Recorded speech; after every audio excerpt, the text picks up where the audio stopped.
Power project. इस कहानी में हमें एक बहुत ही पावरफुल पिल के बारे में दिखाया गया है जो कई सारे जानवरों के जेनेटिक एडिटिंग के मेल से बनी है, जिसे लेने से कोई भी आम इंसान तकरीबन 5 मिनट तक सुपरमैन या सुपर वुमेन बन सकता है, या फिर इस पिल को खाते ही उसके चिथड़े चिथड़े उड़ सकते हैं। कहानी की शुरुआत न्यू ऑर्लियंस में एक ड्रग डीलर से होती है, जो इस शहर की एक छोटी सी गैंग को बुलाकर उन्हें इल्लीगल तरीके से इन पावरफुल पिल्स को आम लोगों के बीच सप्लाई करने के लिए कहता है। वो कहता है कि इन पिल्स को बेचने से जो भी पैसे मिलेंगे उन सारे पैसे को वो रख सकते हैं। वो ऐसा इसलिए करता है क्योंकि इन पिल्स के टेस्ट को पूरे होने से पहले ही गवर्नमेंट इससे होने वाली तबाही को भांपकर इस पर रोक लगा देती है, जिसकी वजह से ये प्रोजेक्ट अधूरा रह जाता है। और इस अधूरे प्रोजेक्ट को पूरा करने के लिए वो गवर्नमेंट की निगाहों से छुपकर इन पिल्स को लोगों के बीच लाना चाहता है ताकि उसका एक्सपेरिमेंट पूरा हो सके।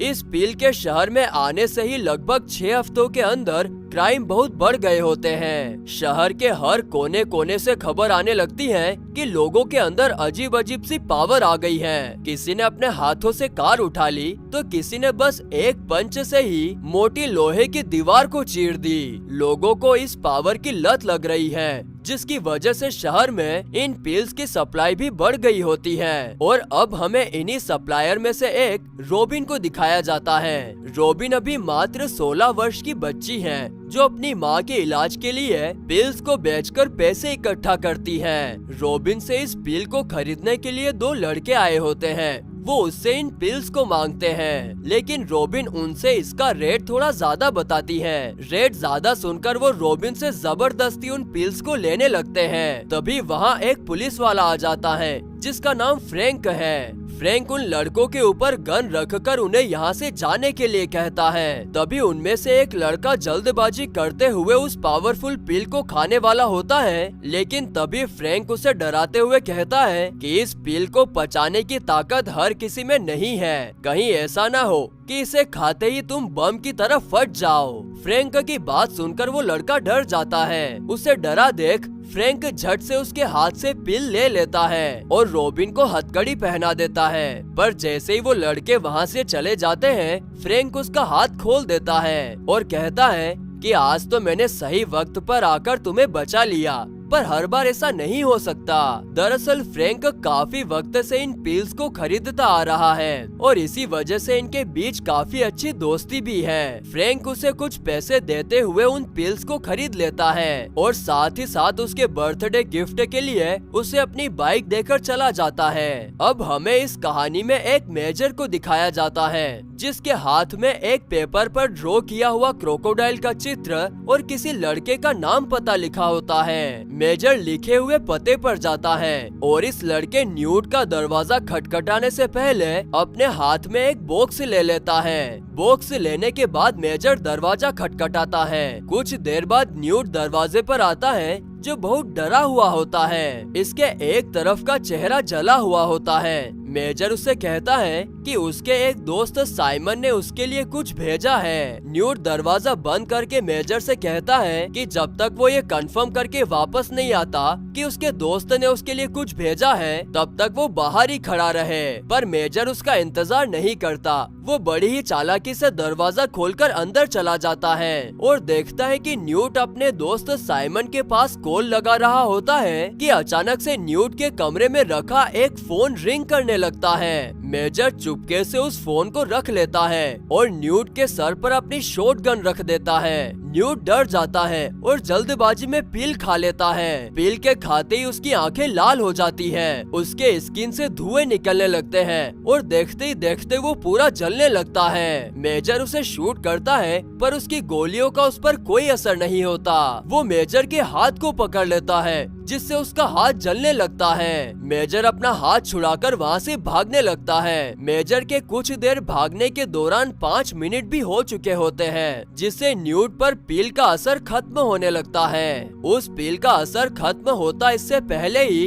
वो 3 पिल को एक साथ खा लेता है और मेजर को मारने के लिए आगे बढ़ता है। मेजर भी अपनी जैकेट को भिगाकर एक दरवाजे के पीछे खड़ा होता है और जैसे ही न्यूट उस दरवाजे से गुजरता है कि मेजर अपनी भीगी हुई जैकेट को उसके ऊपर फेंक कर उसे पास के ही एक पानी से भरे टब में डुबो देता है। मेजर फिर उससे सवाल करता है। वो पूछता है कि तुम मुझे अपने सप्लायर का नाम बता दो, मैं तुम्हें छोड़ दूंगा। न्यूट के बचने के कोई भी चांस नहीं होते, इसलिए न्यूट अपने सप्लायर का नाम बता देता है। वो कहता है बेगी, उसका नाम बेगी है। सप्लायर का नाम बताते ही न्यूट की हालत बिगड़ने लगती है क्योंकि उसने 3 पिल को एक साथ खा लिया था। उसकी हालत बिगड़ते देख मेजर उस कमरे से दूर चला जाता है। मेजर के दूर जाते ही न्यूट बॉम्ब की तरफ फट जाता है। न्यूट के छूने से मेजर का भी हाथ जल गया था, इसीलिए वो अपने जले हाथ की पट्टी कराने के लिए एक शॉप में जाता है। हाथ पर पट्टी बांधने के बाद मेजर सोच ही रहा होता है कि तभी न्यूट के फोन पर, जो अब मेजर के पास है, एक मैसेज आता है। मेजर मैसेज का रिप्लाई करते हुए उसे मिलने के लिए बुलाता है और जब मिलने की जगह कंफर्म हो जाती है तो वो उस जगह पर जाकर उसके आने का इंतजार करने लगता है। अब इस शहर न्यू ऑरलियंस में एक बैंक को दिखाया जाता है जिस पर एक इनविजिबल मैन ने कब्जा कर लिया होता है। इस बैंक के बाहर FBI भी होती है, लेकिन किसी में भी इतनी हिम्मत नहीं होती कि कोई कदम उठा सके। इन FBI वालों में फ्रैंक भी होता है जिससे ये सब नहीं देखा जाता। वो बिना किसी से ऑर्डर लिए चुपके से एक पिल को खाकर अकेले ही बैंक के अंदर चला जाता है। अंदर जाने के बाद वो देखता है कि सभी लोगों के हाथ पांव बंधे हुए हैं। वो उनके हाथों में बंधी रस्सी को छुड़ाता है कि तभी इनविजिबल मैन पीछे से फ्रैंक पर हमला कर वहाँ से भागने लगता है। उसकी बॉडी उसके सामने आने वाले हर रंग को एब्जॉर्ब कर लेती है, जिसकी वजह से वो दिखाई नहीं देता।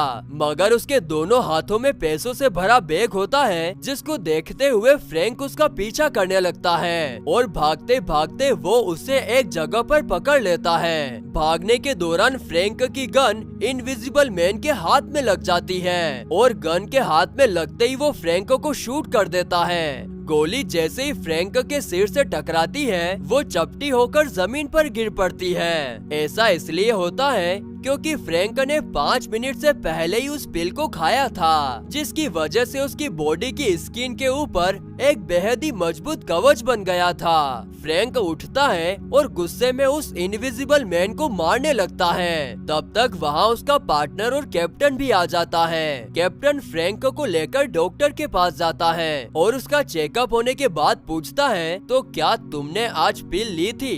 फ्रैंक झूठ नहीं बोलता, वो कहता है हाँ ली थी। उसका जवाब सुनकर कैप्टन कहता है, तुम्हें पता है कि तुम पिल नहीं ले सकते, तुमने कानून तोड़ा है और अब तुम्हें सस्पेंड किया जाता है। वो फ्रैंक की गन और उसका बैच लेकर जाने लगता है। तभी फ्रैंक उसे रोकते हुए कहता है, आप मुझे बेशक सस्पेंड कर दें, पर आप उन्हें नहीं रोक सकते जो इनको बेचकर इस शहर को बर्बाद कर रहे हैं। हाँ, मैंने कानून तोड़ा है, मगर मैंने ये कानून लोगों को बचाने के लिए तोड़ा।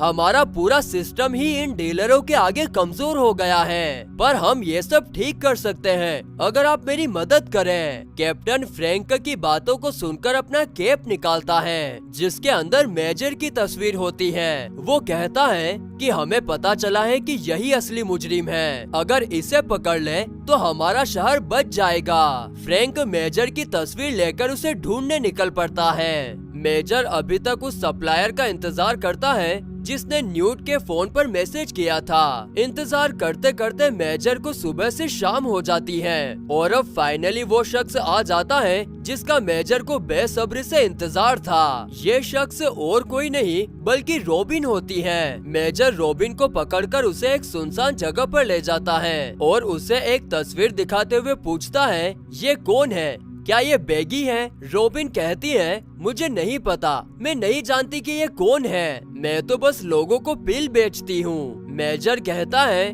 झूठ मत बोल वरना मैं तुझे और तेरी माँ को भी मार दूंगा। तुझे जो भी पता है चुपचाप से बता दे।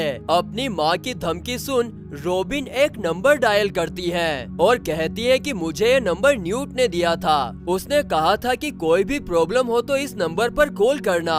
वो उसे हांगकांग के एक क्लब में बुलाते हैं और कहते हैं कि उनसे एक एलिगेटर वाइन मांगना। कॉल के कटते ही मेजर रॉबिन को लेकर उनके बताए हुए शॉप पर पहुंच जाता है। वो रॉबिन को शॉप के अंदर भेजता है और कहता है, डरना मत, मैं तुम्हारे पीछे ही रहूंगा। रॉबिन शॉप के अंदर जाती है, जिसके पीछे मेजर भी होता है, लेकिन कुछ देर के लिए मेजर का ध्यान रॉबिन से हट जाता है और रॉबिन गायब हो जाती है। मेजर उसे ढूंढने लगता है और रॉबिन एक एजेंट के साथ कमरे में चली जाती है। वो एजेंट रॉबिन से पूछता है कि तुम्हें यह नंबर किसने दिया। रॉबिन कहती है, न्यूट, जो आज सुबह मारा गया, और जिसने उसे मारा वो अभी बाहर ही खड़ा है। ये सुनते ही वो एजेंट रॉबिन को लॉक कर बाहर निकलता है। उसके बाहर निकलते ही मेजर वहाँ आ जाता है, जो उसके गले पर कैंची रखकर पूछता है, ये बैगी कौन है। वो कुछ नहीं कहता, लेकिन तभी उसके पीछे से एक दूसरा एजेंट आ जाता है और इन तीनों में लड़ाई होने लगती है। मेजर इन दोनों को मार देता है, लेकिन इन सब में उसके कंधे पर गोली भी लग जाती है। वो रॉबिन को ढूंढते हुए उसके पास जाता है। रॉबिन एक कंटेनर में बंद होती है। गोली लगने की वजह से मेजर को कुछ साफ दिखाई नहीं देता। वो रॉबिन को देखकर कहता है, मैं तुम्हें बचा लूंगा ट्रेसी। मेजर रॉबिन के पास जाता है, जिसके पीछे एक मॉनिटर लगा होता है। रॉबिन पूछती है कि ये सब क्या है। उसके पूछने पर मेजर उसे बताता है कि जिस पिल को तुम्हारे कस्टमर लेते हैं उसके अंदर एक चिप लगी होती है, जिसकी मदद से उन्हें ट्रैक किया जा सके। और आज ये एक क्लब में इस पिल का डेमो देने वाले हैं। लेकिन रॉबिन मेजर की पूरी बात सुने बिना ही वहाँ से भागने लगती है। वो जैसे ही कंटेनर से बाहर निकलती है कि वो एजेंट जो जमीन पर मरा पड़ा था अचानक से उठकर रॉबिन को मारने के लिए उसके पीछे जाता है। उसके हाथ में चाकू होता है और वो जैसे ही रॉबिन को मारने वाला होता है कि तभी मेजर आकर उसे फिर से बचा लेता है। पर इन सब में मेजर बहुत ही ज्यादा घायल हो जाता है। वो रॉबिन से मदद मांगते हुए कुछ पैसे देता है और ये कहते हुए बेहोश हो जाता है कि मैं तो बस अपनी बेटी को बचा रहा हूँ। कुछ देर बाद जब मेजर की आंखें खुलती हैं, तो रॉबिन उसकी मरहम पट्टी कर रही होती है। मरहम पट्टी करते वक्त इन दोनों में काफी बातें होने लगती हैं। बातों ही बातों में मेजर रॉबिन से पूछता है कि तुम ये गैर कानूनी काम क्यों कर रही हो, अभी तो तुम्हें पढ़ाई करनी चाहिए। रॉबिन उसको बताती है कि उसकी माँ को डायबिटीज है, जिसके इलाज के लिए उसे ढेर सारे पैसे चाहिए, इसीलिए वो इन पिल्स को बेचकर पैसे इकट्ठा कर रही है। उसकी कहानी सुनने के बाद मेजर वहाँ से जाने लगता है। रॉबिन भी उसके साथ जाती है। ड्राइव करते वक्त रास्ते में रॉबिन मेजर से पूछती है कि तुम किसी ट्रेसी का नाम ले रहे थे, कौन है वो? मेजर कहता है कि वो मेरी बेटी है, जिसे इन कमीने ड्रग डीलरों ने कैद करके रखा है, और ये सब मेरी ही गलती है क्योंकि मैंने ही उसके पैदा होने से पहले वो पिल ली थी, जिसकी वजह से वो नॉर्मल बच्चों से अलग है। उसमें पावर है, वो भी बिना कोई पिल लिए। कुछ देर के सफर के बाद ये दोनों उस क्लब पहुंच जाते हैं जहां आज उस पावरफुल पिल का डेमो दिखाए जाने वाला है। मेजर रॉबिन को बाहर छोड़कर अकेला ही क्लब में चला जाता है। क्लब के अंदर वो गुमनाम डीलर जिसने इन सब की शुरुआत की थी, वो अपने एक इन्वेस्टर को पिल दिखाते हुए कहता है कि अगर आप हमारा साथ दें तो हम एक ऐसी पिल बनाएंगे जिसका असर जिंदगी भर रहेगा। इन्वेस्टर डीलर की बात मान जाता है और जैसे ही वो डील करने वाला होता है कि मेजर उस डीलर के सर पर गन रख देता है, जिससे सारा मामला बेकाबू हो जाता है और फायरिंग शुरू हो जाती है। लेकिन डीलर अभी भी मेजर के गन पॉइंट पर होता है और मौत के डर की वजह से वो मेजर को उसकी बेटी का पता बता देता है। अपनी बेटी का पता जानने के बाद मेजर उसे शूट करने ही वाला होता है कि तभी वहाँ फ्रैंक आ जाता है, जो मेजर को अपने दोनों हाथ ऊपर करने के लिए कहता है। मेजर के हाथ ऊपर करते ही उस डीलर को एक मौका मिल जाता है और वो तुरंत पिल को खा लेता है। पिल को खाते ही उसका शरीर बढ़ने लगता है और देखते ही देखते वो बहुत बड़ा हो जाता है। उसके बाद वो मेजर और फ्रैंक को मारने के लिए दौड़ता है। वो जैसे ही फ्रैंक के करीब आता है कि मेजर एक बड़ा धमाका करता है, जिससे वो डीलर मारा जाता है। डीलर के मरने के बाद जैसे ही सब कुछ शांत होता है कि फ्रैंक मेजर को हथकड़ी पहना देता है। रॉबिन फ्रैंक को समझाने की कोशिश करती है कि वो क्रिमिनल नहीं है, वो तो बस अपनी बेटी को बचा रहा है, पर फ्रैंक उसकी एक नहीं सुनता और उसे लेकर पुलिस स्टेशन के लिए निकल जाता है। पुलिस स्टेशन पहुंचने से पहले फ्रैंक गाड़ी को एक जगह पर रोकता है। गाड़ी रुकते ही मेजर उसे समझाते हुए कहता है कि अगले 30 सेकंड में उसे उसके बॉस का कॉल आएगा और उसका बॉस कहेगा कि मेजर को पुलिस स्टेशन नहीं बल्कि किसी और जगह लेकर आना है, क्योंकि वो उन डीलरों की हाथ की कठपुतली है और उसने तुम्हें गलत जानकारी दी। फ्रैंक उसकी बात सुन के मुस्कुराता है जैसे वो कोई मजाक कर रहा हो, लेकिन जब उसे उसी बात के लिए फोन पर मैसेज आता है तो फ्रैंक को यकीन हो जाता है कि मेजर झूठ नहीं बोल रहा। तो वो मेजर को उसके कहे मुताबिक जगह पर छोड़ देता है। ये जगह एक सी पोर्ट होती है जहाँ मेजर की बेटी कैद है। मेजर उस डीलर बेगी के सामने जाता है जिसे वो कब से ढूंढ रहा है। बेगी मेजर को देख उसे एक कुर्सी पर बंधवा देती है। इधर फ्रैंक भी इस जगह के ठीक सामने होता है जहाँ रॉबिन पहले से मौजूद है। फ्रैंक रॉबिन को बाहर छोड़कर और एक पिल खाकर अंदर मेजर की मदद करने के लिए चला जाता है। काफी वक्त बीत जाता है और जब फ्रैंक का कोई पता नहीं चलता तो रॉबिन भी इस सी पोर्ट के अंदर चली जाती है। अंदर जाते ही उसे फ्रैंक दिखता है जो पहले तो उसे यहाँ देख के नाराज होता है, पर बाद में उसके साथ मिलकर मेजर की बेटी ट्रेसी को छुड़ाने की कोशिश करता है। इधर मेजर भी कुर्सी से बंधा होता है जिसके मुंह में वो खतरनाक पिल होती है। उस पिल को दिखाते हुए वो अपने सामने खड़े गार्ड से कहता है, तुझे पता है कि सबसे खतरनाक जानवर कौन है? लोगों का कहना है कि शेर, लेकिन अगर कोई मुझसे पूछे तो मैं कहूँगा पिस्टल झींगा। तूने कभी इसका नाम सुना है? इतनी तेजी से वार करता है ना कि गोली भी भाप बनकर उड़ जाती है। उसकी गर्मी के आगे सूरज की गर्मी भी फीकी पड़ जाती है।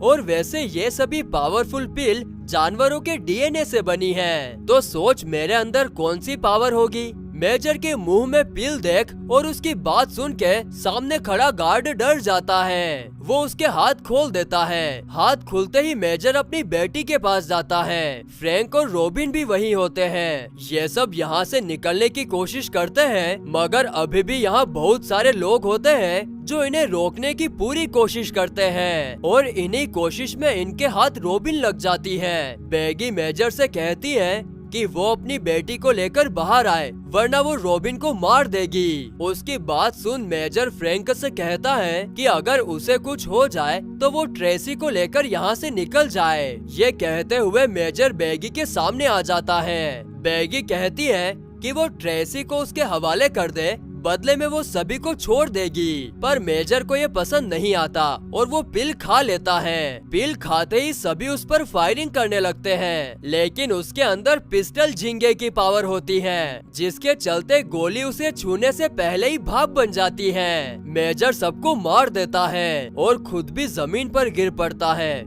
उसकी सांसें रुक जाती है और धीरे धीरे उसकी धड़कनें बंद हो रही थी। तभी फ्रैंक ट्रेसी को लेकर उसके पास आ जाता है और फिर ट्रेसी उसे सिर्फ छूकर मेजर को वापस से जिंदा कर देती है। मेजर के जिंदा होने के बाद सभी इस जगह से निकल जाते हैं। अगली सुबह होते ही मेजर ट्रेसी को लेकर इस शहर से दूर चला जाता है। रॉबिन के सपनों और उसकी माँ के इलाज के लिए वो अपना ट्रक और पैसों से भरा एक बैग छोड़ जाता है। फ्रैंक भी अपने बॉस का पर्दाफाश कर देता है और ये कहानी यहीं खत्म हो जाती है।